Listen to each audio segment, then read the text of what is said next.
Hello दोस्तों, my name is अमन और अमन study guide में एक बार फिर से आप सभी का स्वागत है। दोस्तों, आज का टॉपिक बहुत ही इम्पोर्टेंट होने वाला है क्योंकि आज हम क्लास 12th फिजिक्स पार्ट 1 के सारे महत्वपूर्ण क्वेश्चन लेकर आए हैं जो कि पिछले साल यानी उससे भी पहले बोर्ड एग्जाम में पूछे जा चुके हैं। यानी प्रीवियस ईयर के सारे मोस्ट इंपॉर्टेंट क्वेश्चन इस एक वीडियो में होने वाले हैं जो कि पार्ट फर्स्ट के हैं। अगर आप कमेंट करेंगे तो हम पार्ट सेकंड का भी वीडियो लेकर आएंगे। तो बिना किसी देरी के वीडियो को शुरू करते हैं। अगर चैनल पर नए हैं तो चैनल को सब्सक्राइब जरूर कर दीजिएगा। तो चलिए शुरू करते हैं। क्वेश्चन हमारा, कूलाम के नियम की व्याख्या कीजिए। कूलाम के नियम की हमें व्याख्या करना है और उसका सूत्र भी लिख देना है, और हो सकता है इस पर एक क्वेश्चन भी पूछा जाए। तो ये बहुत ही इम्पोर्टेंट, वेरी इम्पोर्टेंट है, इस पर हम इम्पोर्टेंट लिख कर ही जाएंगे। तो सेकंड क्वेश्चन हमारा, वैद्युत द्विध्रुव आघूर्ण की परिभाषा एवं मात्रक। ये आपका 2 नंबर में पूछा जाएगा। ये आपका 2 नंबर में पूछा जाएगा जिसका परिभाषा, मात्रक और सूत्र भी लिखने को आता है। तो ये भी पिछली बार पूछा गया था बोर्ड एग्जाम में। नेक्स्ट क्वेश्चन हमारा, विद्युत फ्लक्स की परिभाषा, मात्रक एवं बीमा। यह भी हमारा 2 नंबर का क्वेश्चन होता है। विद्युत फ्लक्स की परिभाषा लिखनी होती है, मात्रक और बीमा आपको लिखना पड़ेगा। ये बहुत ही इंपॉर्टेंट, वेरी इंपॉर्टेंट क्वेश्चंस हैं, इसलिए मैंने इन्हें इस वीडियो में रखा हुआ है। नेक्स्ट क्वेश्चन है, अच्छी स्थिति में वैद्युत क्षेत्र की तीव्रता के लिए व्यंजक ज्ञात करना होता है। यहाँ पर व्यंजक लिख देंगे आप, व्यंजक ज्ञात करना होता है। तो यदि आप कमेंट करेंगे तो हम इस पर भी एक डेरिवेशन लेकर आएंगे। नेक्स्ट क्वेश्चन हमारा है, निरक्षीय स्थिति में वैद्युत क्षेत्र की तीव्रता का व्यंजक। ये भी वेरी इंपॉर्टेंट होता है, और इस वाले तो 100% आप तैयार करके ही रखिएगा। कभी भी पूछ सकता है किसी भी बोर्ड एग्जाम में, तो इसे तो आप ज़रूर से ज़रूर तैयार करिए अच्छी स्थिति में। आगे क्वेश्चन हमारा, गॉस का प्रमेय। गॉस का प्रमेय मोस्ट इम्पॉर्टेंट है, मोस्ट इम्पॉर्टेंट प्रमेय है, क्योंकि जो प्रमेय नियम इस तरह के क्वेश्चन होते हैं वो ज़रूर ही पूछे जाते हैं और वो बहुत ही इंपॉर्टेंट होते हैं। तो गॉस का प्रमेय ज़रूर से ज़रूर तैयार करके जाइएगा अपने बोर्ड एग्जाम में। अगला क्वेश्चन हमारा है, विद्युत विभव तथा विभवांतर में विभेद। ये आपका 2 नंबर या फिर 3 नंबर में पूछा जाता है। तो ये बहुत ही इंपॉर्टेंट क्वेश्चन है, पिछले 2 सालों में लगातार पूछा गया है, कई सारे सेट्स में पूछा गया है, तो इसलिए ये इम्पोर्टेंट हो जाता है, इसलिए ये इम्पोर्टेंट है।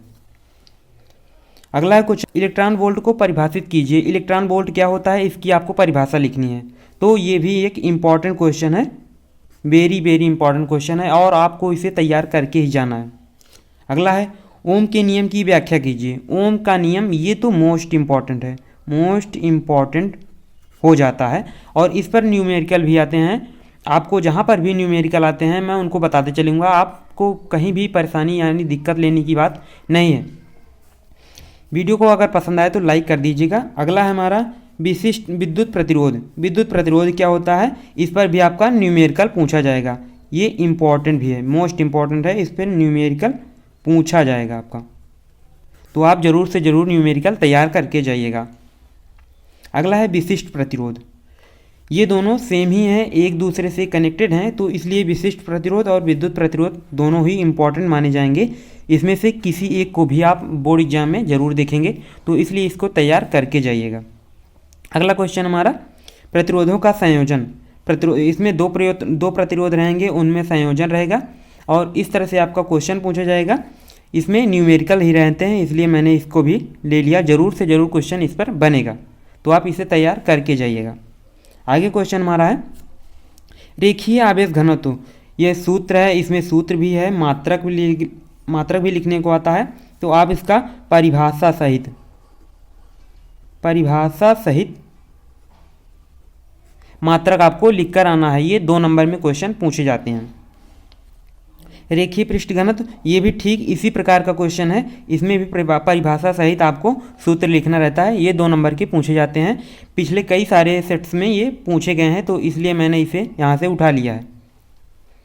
अगला आता है, समांतर प्लेट संधारित्र की धारिता। ये मोस्ट इंपॉर्टेंट क्वेश्चन है, मोस्ट इंपॉर्टेंट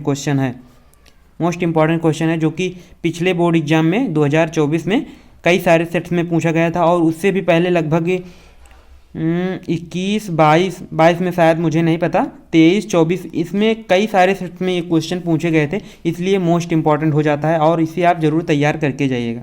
अनुगमन वेग, ये बहुत ही इंपॉर्टेंट क्वेश्चन है, मोस्ट इंपॉर्टेंट क्वेश्चन मैं मानूंगा इसे, ये बहुत ही इंपॉर्टेंट है।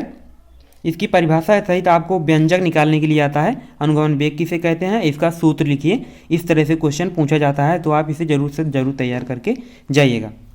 आगे बढ़ते हैं हम। अगला क्वेश्चन हमारा है अनुगमन वेग के आधार पर ओम के नियम का सत्यापन। मोस्ट इंपॉर्टेंट हो जाता है, क्योंकि अनुगमन वेग के आधार पर ओम के नियम का सत्यापन आता है या तो फिर अनुगमन वेग पर न्यूमेरिकल आता है। इन दो में से एक क्वेश्चन तो जरूर पूछा जाएगा, ये भी वो मोस्ट इंपॉर्टेंट माना जाएगा, ये मोस्ट इंपॉर्टेंट आपका प्रश्न माना जाएगा, तो आप इसे जरूर से जरूर तैयार करके जाइएगा। अगला क्वेश्चन है धारा तथा अनुगमन वेग में संबंध। ये पिछली बार आया था 2024 में, 2 सेट्स में पूछे गए थे, 2 सेट्स शायद 1 सेट्स में पूछा गया था और उससे भी पहले कई सारे सेट्स में पूछे गए हैं, तो इसलिए मैंने इसे उठा लिया प्रश्न को। ये भी मोस्ट इंपॉर्टेंट क्वेश्चन माना जाता है। धारा घनत्व की परिभाषा एवं मात्रक तथा सूत्र लिखना होता है। ये आपका 2 नंबर में कई सारे सेट्स में और पिछले कई सारे सालों में पूछा गया है, तो इसलिए ये इंपॉर्टेंट क्वेश्चन माना जाएगा और इसे आप जरूर से जरूर तैयार करके जाइएगा। अगर बोर्ड एग्जाम में आए तो आपको छोड़ना तो है नहीं।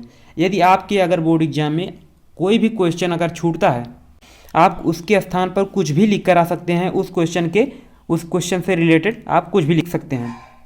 तो चलिए आगे चलते हैं। विभव प्रवर्तक किसे कहते हैं, यह परिभाषा होती है, यह एक परिभाषा है और इसमें कुछ सूत्र भी हैं, तो आप उसे सूत्र सहित परिभाषा को लिख कर आइएगा। मोस्ट इंपॉर्टेंट क्वेश्चन ये माना जाता है,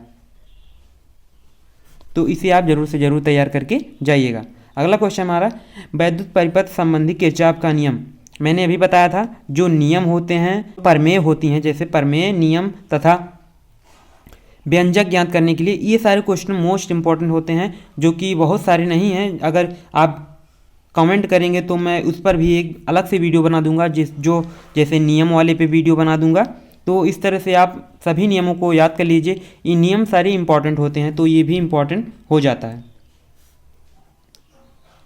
तो ये भी मोस्ट इंपॉर्टेंट माना जाएगा। इसे आप जरूर से जरूर तैयार करके जाइएगा। अगला है बायो-सेवर्ट का नियम। मैंने बताया है जितने सारे नियम हैं आप सभी नियमों को तैयार कर लीजिए। ज़्यादा नियम नहीं है, बस लगभग 5-6 नियम हैं, आप उन सबको तैयार कर लीजिए। वो सारे के सारे आपके बोर्ड एग्जाम में किसी न किसी सेट्स में पूछे जाते हैं, तो ऐसे कोई बात ना रहे कि मुझे नियम नहीं याद है। आप अपनी तरफ से सारे नियमों को तैयार कर लीजिए, जो बोर्ड में आए आप उसे लिख करके आ जाइएगा और आपको अच्छे नंबर मिल जाएंगे।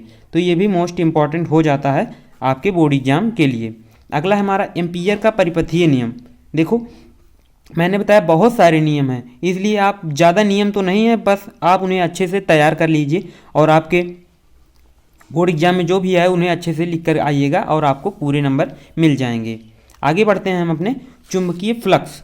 चुंबकीय फ्लक्स एक मोस्ट इंपॉर्टेंट हो जाता है, क्योंकि धारा से संबंधित यह एक क्वेश्चन है और ये बहुत ही इंपॉर्टेंट हो जाता है, इसलिए हम इसे मोस्ट इंपॉर्टेंट क्वेश्चन कहेंगे। अगला आ जाता है अन्योन्य प्रेरण गुणांक की परिभाषा एवं मात्रक लिखने के लिए आता है। तो अन्योन्य प्रेरण का आपको परिभाषा लिखनी होती है, मात्रक लिखना होता है। ये आपका 3 नंबर में पूछा जाता है, तो आप यहाँ से 3 नंबर इजीली प्राप्त कर सकते हैं अन्योन्य प्रेरण गुणांक को याद करके।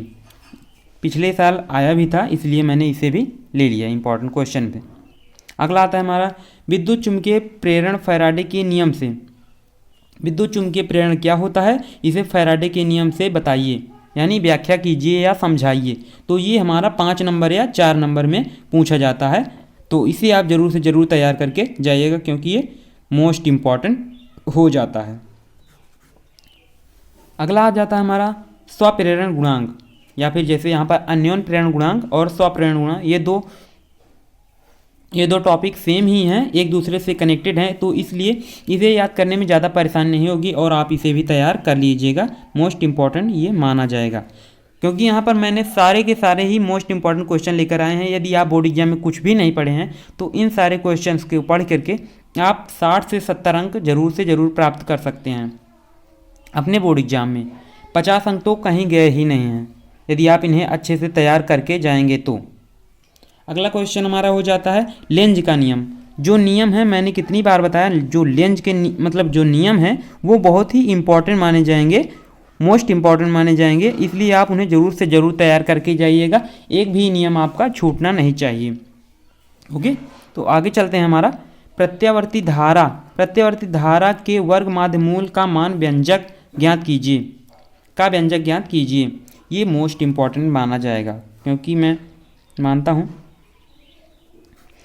धारा संबंधित एक ही व्यंजक ज्ञात करने के लिए आता है, या तो प्रत्यावर्ती धारा के वर्ग माध्यमूल और फिर आता है प्रत्यावर्ती वोल्टता के वर्ग माध्यमूल का व्यंजक ज्ञात करें। इस पर न्यूमेरिकल भी आते हैं।